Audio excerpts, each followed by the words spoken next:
Over the years, I've bought many liquidation pallets. We're talking probably over 100 pallets and loads. And in this video, I'm going to tell you, I'm spilling the beans. I'm going to tell you everything I know about liquidation. So let's talk about that here on the other side. So without any further ado, let's go.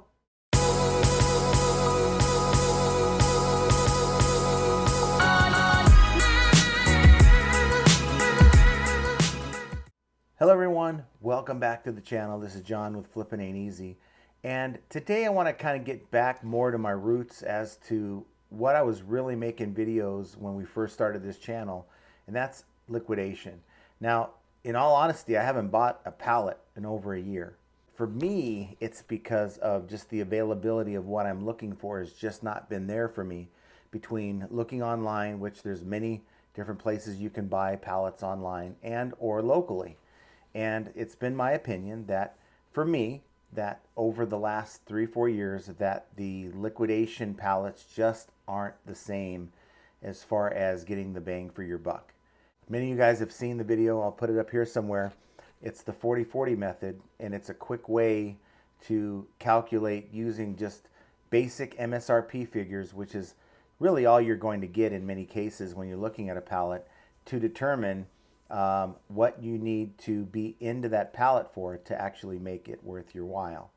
And in this video, though, I'm just going to say this. Look, because I haven't been buying pallets lately, I just wanted to put it out there and just share my secrets. And of course, it's not affecting me any, because my business model has changed to where, while I'm still looking, every once in a while I look for a pallet just to see if there's anything out there. Maybe you have a different situation, and maybe you can benefit from this information. Now, you can use a lot of the websites like your liquidation.coms, you got your blue lots, you have your direct liquidation, various, you could just do a Google search and find many online places where you can buy pallets. Or you could try to source locally. You can look maybe for local liquidators in your area with a simple Google search. Or you can use liquidationmaps.com. I think it's liquidationmap, no S.com. And it will allow you to plug in where you're at, and it'll show you any liquidators that it is able to find on your behalf. That's a starting point. So why am I making this video? Why am I giving out my secrets? Well, I'm not using them. And you know, if there's other people that are still utilizing this method to source, and of course, if it ever came available, I would certainly keep using these tips. But I'm sure that I can help someone out there, and that's what this channel is about. Now, there's two different types of pallets out there. You have your manifested, you have your unmanifested. Manifest simply means that there's a list of every item that's supposed to be in that pallet. Now, a lot of times these liquidators will tell you they have up to like a 5% accuracy rate, and for the most part that's the case. These liquidators are usually pretty good about putting in what they state are in the pallets, and if not, you of course need to look into another liquidator, because I think trust in this business is everything. Once you find a good liquidator company or liquidation company that you can trust, that's certainly one you want to keep doing business with. And let it be known, you know, to make them aware that this may not be your first purchase if everything goes well, and develop a relationship with maybe an account manager, or if it's local, someone that may own the business, just so that maybe they can give you a heads up whenever they have good stuff coming in. So the other side of the coin is your unmanifested, just simply that. You have no way of knowing what's in there other than visual, what you can see. And you really have to have, I think, a lot of experience to make those work, because you really have to know what to look for when you're just operating off of visual and not of a manifest. The pros of an unmanifested pallet is simply this. You're going to probably pay less, because less is known about the pallet. So there's a good chance you're going to be able to get a better deal. Maybe you spot something in the pallet that has some value, or multiple things in the pallet that have some value. It's more of a risk reward type situation. So most conservative buyers will stick with the manifested pallets, and a lot of people who really want that risk reward, low buy cost, higher return. But you might end up, if you don't know what you're doing, you might end up with pallets where you're losing money. And that's certainly not anything anyone ever wants to deal with. That's one of the worst feelings in this business. Here's some tips that I've compiled over the last few years in regards to manifested pallets. That's when usually it's online. Rarely will you go in person to a liquidator and they'll have it all laid out, maybe attached to the pallet. Rarely do you see that. I think I've seen it once. Otherwise, you see it, you evaluate it, you buy it as an unmanifested pallet.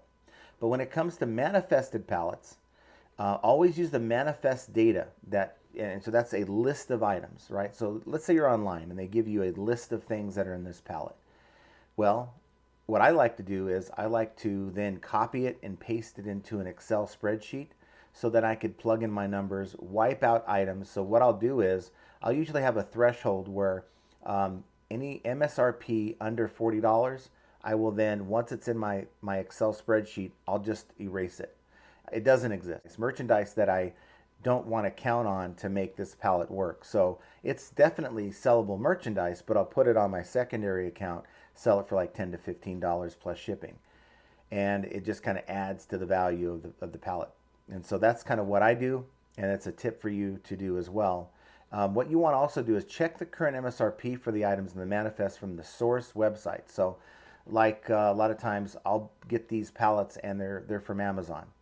And instead of just relying on the data that they've given, I'll go in and check. A lot of times these liquidators like to bump up the MSRP overall value of their lots. And some are honest, but you just got to check them on it.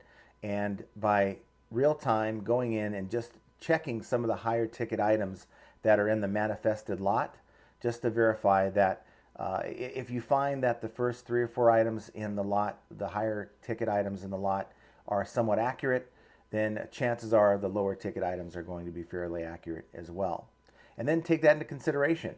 If you find that it's bumped up like 10 to 20% as to what it's really selling for, say on Amazon, well, then you want to mark down in your mind the value of that lot by 10 to 20%, because chances are those items are going to be the other items are going to be overinflated as well. Now, as I said, set a baseline for throwaway items. So if you see a bunch of $5, $10, $15, $20 items on the manifest, for me, I'll just erase them, throw them out. So then I will recalculate what the actual value is, because every item should have an attached value to it on this manifest. And by eliminating the items that I really am not interested in, even though you may sell them anyway, I am going to get a more accurate picture. Instead of using the overall total of that pallet, I'll go in and just retotal everything. So a $40,000 MSRP pallet may only be worth $30,000, but I wouldn't know that until I go and eliminate the products that I'm not all that interested in. And one thing you got to be careful of too is these pallets can be overinflated by maybe having 1 or 2 really good items, and then the rest are like cell phone cables, cell phone cases, crap, right? Things that you really can't sell very well on eBay. So what good is a pallet that has 500 items in it and only 5 good items? And that means you have to deal with 495 crappy items, either dispose of or sell on lots.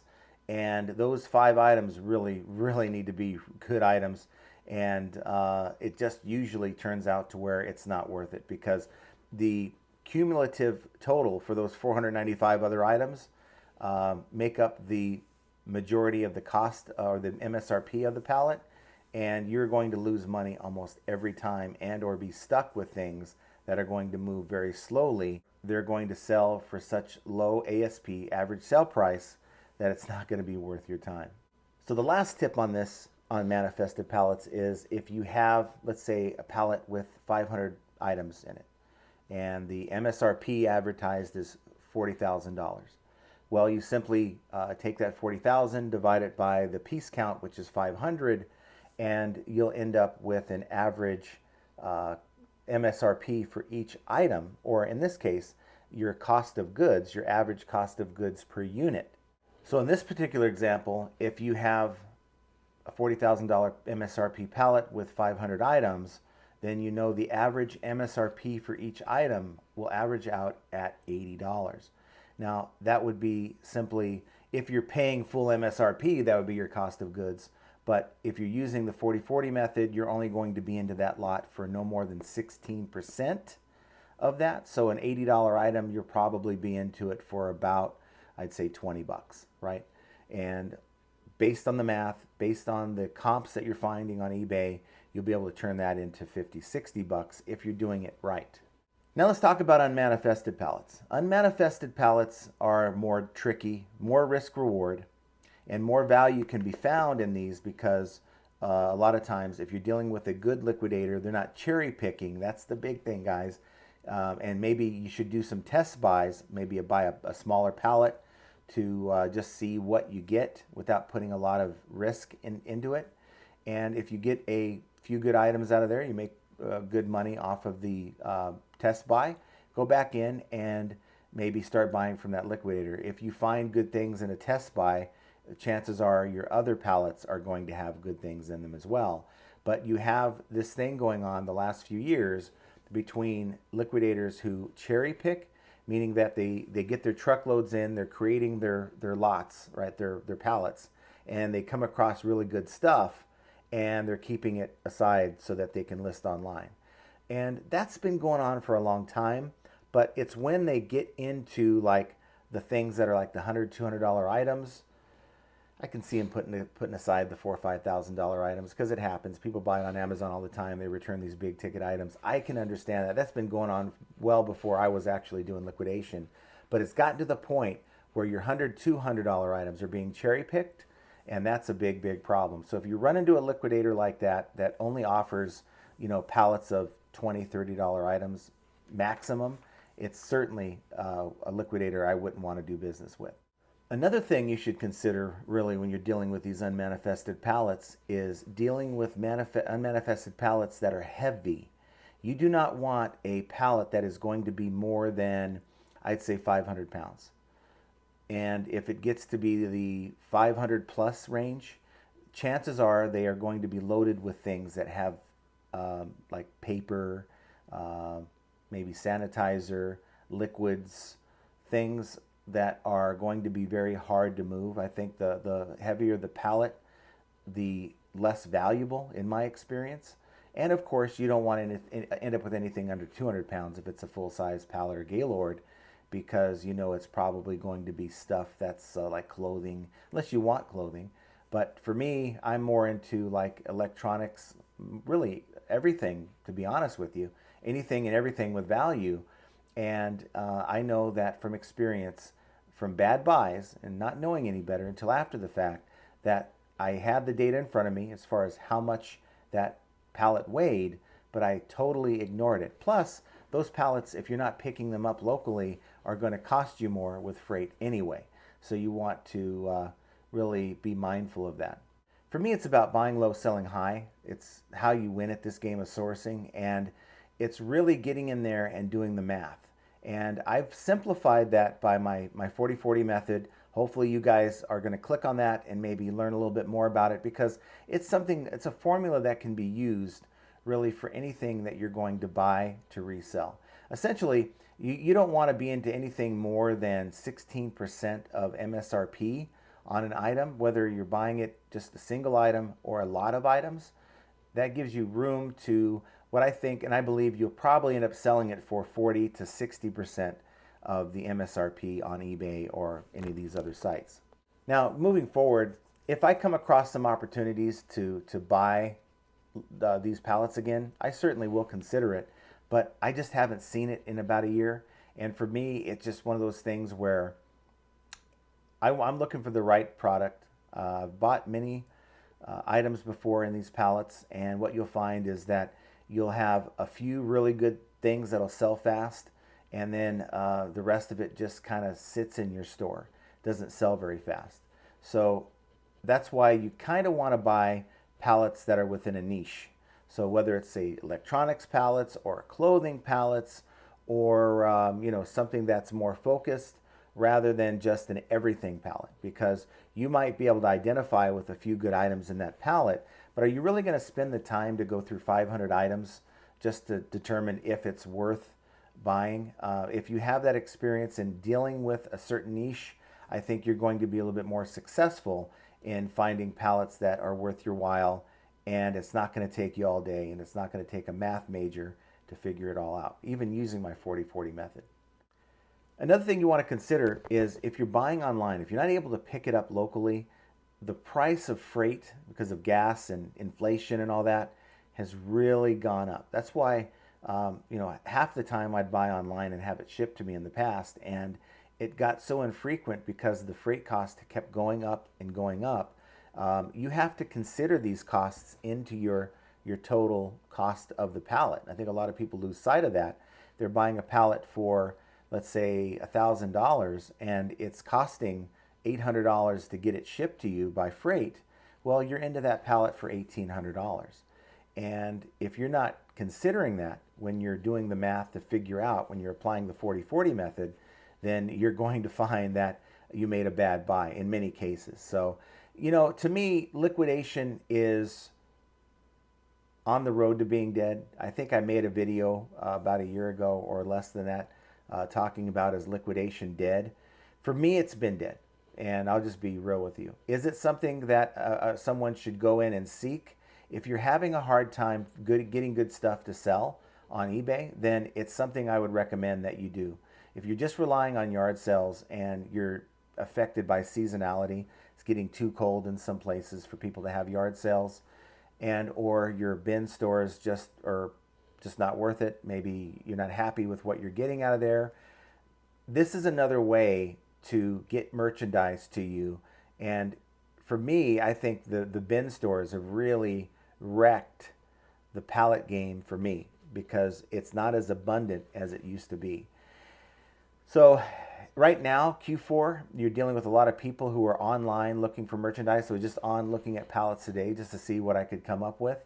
And right now, historically, Q4 has always been, it's been very hard to get good deals because you have a lot of people who are in that mode of we need to buy stuff for Christmas and the holidays. And for that reason, I've never had good success with pallets in Q4.